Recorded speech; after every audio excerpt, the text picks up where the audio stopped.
Excuse me madam, আজকের থেকে মহিলাদের জন্য এই যে সরকারি বাসে ফ্রি করে দিল ভাড়া, কি মনে হচ্ছে, কি প্রতিক্রিয়া?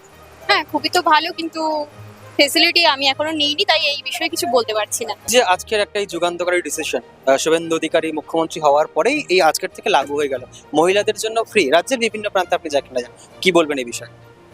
আমাদের খুবই ভালো লাগছে এবং আমাদের সুবিধা হয়েছে। এক জায়গা থেকে আমরা অন্য জায়গায় যেতে পারছি। আমি এই ডক্টর দেখাতে এসেছি এবং এই সুবিধাটা লাভ হয়েছে বলে আমরা সুন্দরভাবে আসতে পারলাম, যেতে পারছি এবার। এতদিন রাজস্থানের সমস্ত মহিলাদের থেকে শুনতাম, আমার অনেক ফ্রেন্ডরা রাজস্থানের আছে, ওরা এই ফেসিলিটিটা অনেক বছর ধরেই পাচ্ছে, কিন্তু আমরা কোনোদিনও পেতাম না।